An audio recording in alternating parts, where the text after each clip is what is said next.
महाराष्ट्र राज्याच्या 67व्या स्थापना दिनानिमित्त दिनांक 1 मे 2024 रोजी पोलीस कवायत मैदान येथे आयोजित करण्यात येणाऱ्या मुख्य ध्वजारोहण समारंभाच्या अनुषंगाने सर्व विभागांनी निश्चित केलेली जबाबदारी पार पाडावी अशा सूचना जिल्हाधिकारी आयुष प्रसाद यांनी दिल्या आहेत। जिल्हाधिकारी कार्यालयातील मध्यवर्ती सभागृहात 1 मे महाराष्ट्रातील मुख्य ध्वजारोहण समारंभाच्या तयारीच्या दृष्टीने आयोजित बैठकीत ते बोलत होते।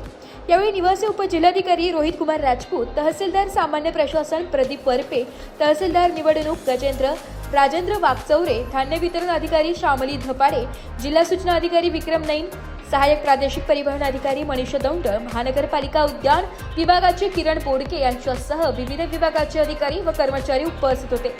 जिल्हाधिकारी श्री प्रसाद म्हणाले की महाराष्ट्र राज्याच्या स्थापना दिनाचा समारंभ राज्याच्या प्रगतीचे व विकास दृष्टीचे प्रतीक आहे। त्यामुळे कार्यक्रम भव्य, प्रेरणादायी व शिस्तबद्ध पद्धतीने पार पाडण्यासाठी सर्वांनी समन्वयाने काम करावे। प्रत्येक विभागाने सोपवलेली जबाबदारी वेळेत व गुणवत्तापूर्ण पद्धतीने पूर्ण करावी। सर्व विभागांनी विकसित महाराष्ट्र या संकल्पनेअंतर्गत केलेल्या कामांची तसेच शासनाच्या 100 दिवस कार्यक्रमांतर्गत राबवण्यात आलेल्या उल्लेखनीय उपक्रमांची सविस्तर माहिती 21 एप्रिल 2024 पर्यंत जिल्हाधिकारी कार्यालयात सादर करावी। सांस्कृतिक कार्यक्रम दर्जेदार व विषयाधारित ठेवावे।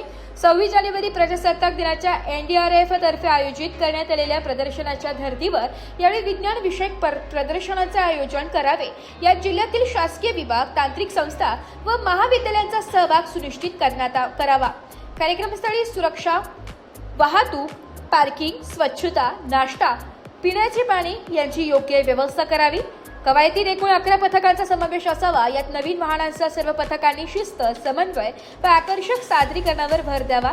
मंडप, व्यासपीठ, आसन व्यवस्था, ध्वनी व्यवस्था चोख ठेवावी। आरोग्य सेवा, रुग्णवाहिका, अग्निशमन व आपत्ती व्यवस्थापन यंत्रणा तत्पर ठेवण्याच्या सूचनाही जिल्हाधिकारी प्रसाद यांनी दिल्या। ब्युरो रिपोर्ट, नाशिक लोकशाही न्यूज, नाशिक।